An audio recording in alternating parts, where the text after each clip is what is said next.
અવસરીઓ આંગણીએ આવ્યો રે, ગમતો ગુલાલ ભરી લાયો રે, લાયો રે. વેરુડો અવસરીઓ આંગણીએ આવ્યો રે, ગમતો ગુલાલ ભરી લાયો રે, લાયો રે. પોથી યાત્રા સભા મંડપમાં પહોંચી ગઈ.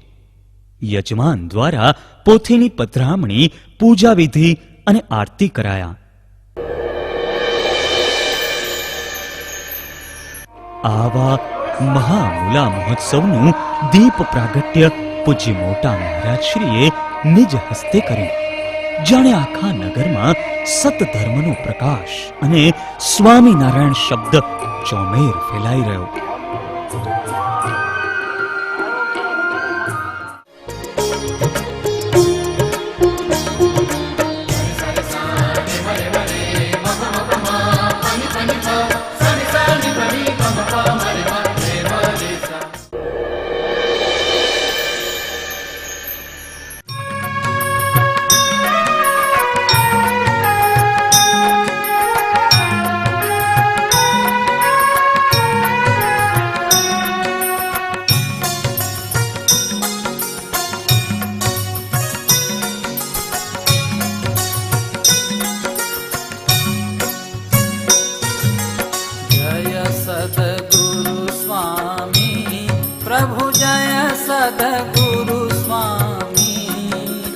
સહજાનંદ દયાળુ, સહજાનંદ દયાળુ, બળવંત બહુ નામી. પ્રભુ જય સદગુરુ સ્વામી.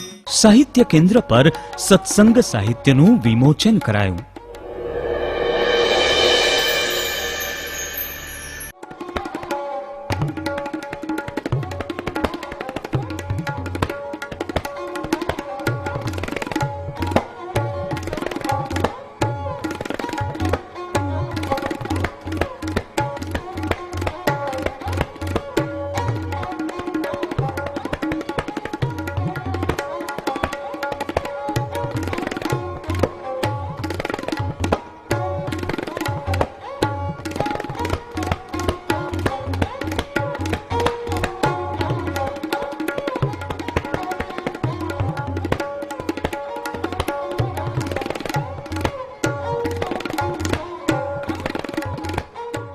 મોટા મહારાજશ્રીની વાણીનું અમૃત લોકોને માણવાની આકાંક્ષા હોય તેઓએ અનુગ્રહ કરી ભવ્ય માનવ મેદનીને આશીર્વચન પાઠવી ખૂબ સુખ આપ્યું.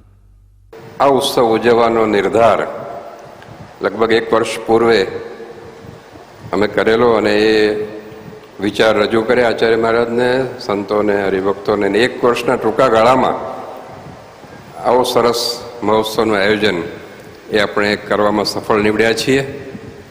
એ ટૂંકા ગાળામાં જે કંઈ સરસ આયોજન અને એ નિમિત્તે જે કંઈ યોગદાન વગેરે સંતોએ, હરિભક્તોએ અને આચાર્ય મહારાજે ફરીને એકત્રિત કર્યું છે, એ ખરેખર ખૂબ ધન્યવાદને પાત્ર છે.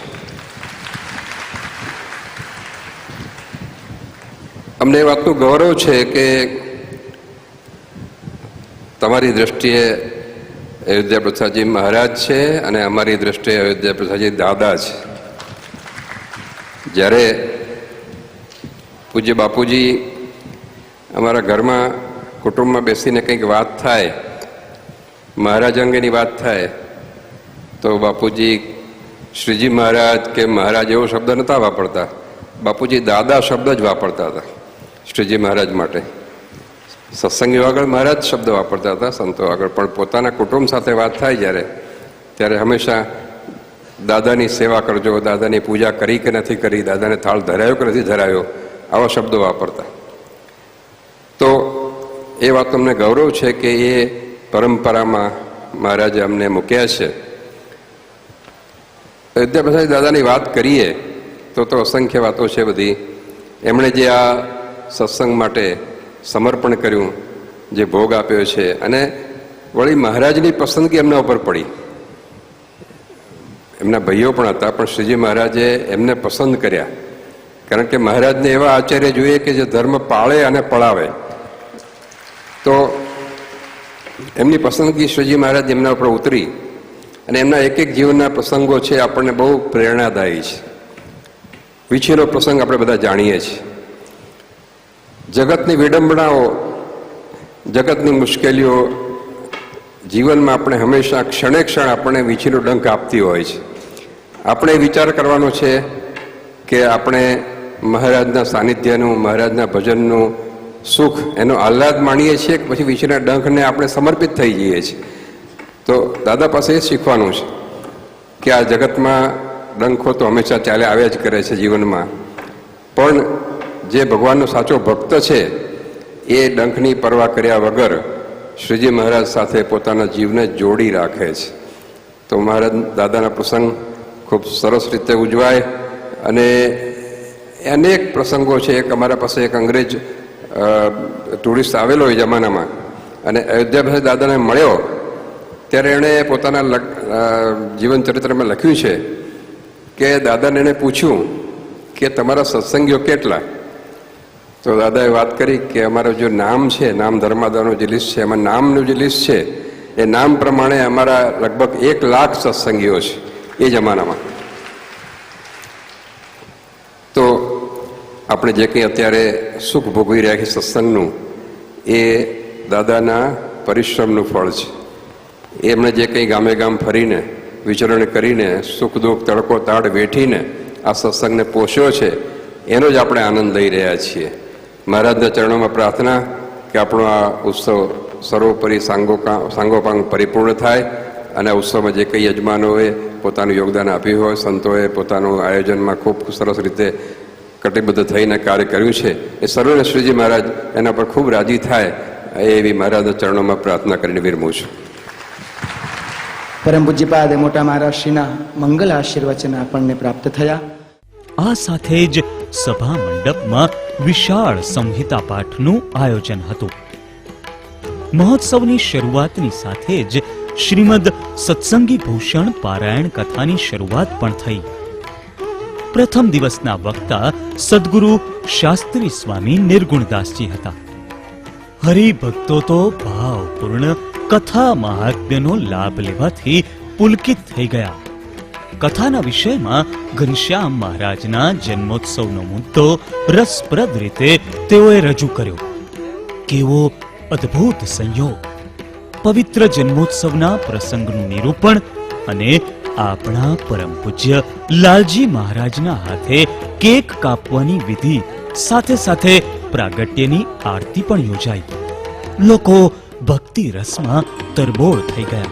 ધર્મદેવના હૃદયમાં પરમાત્માનો પ્રવેશ થયો અને ધર્મદેવ દ્વારા ભક્તિ દેવીના ઉદરમાં અનંત કોટી બ્રહ્માંડના અધિપતિ ભગવાન પુરુષોત્તમ નારાયણે પ્રવેશ કર્યો.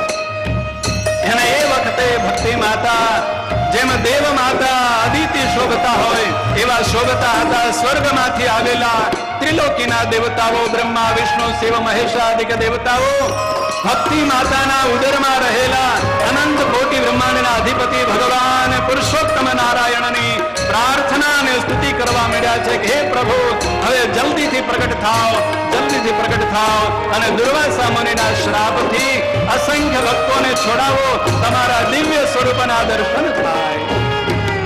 વ્યાપકેશ મુનિ જ્યેષ્ઠ જીત રાજાને કહે છે કે આકાશમાં બરોબર શુભ નક્ષત્રો હતા અને બરોબર કર્ક નક્ષત્રમાં સૂર્યનો પ્રવેશ થયો. ચૈત્ર માસ અને 9મી તિથિ અને બરોબર રાત્રિના સમયે 10 અને 10 મિનિટે અનંત કોટી બ્રહ્માંડના દેવ ભગવાન પુરુષોત્તમ નારાયણ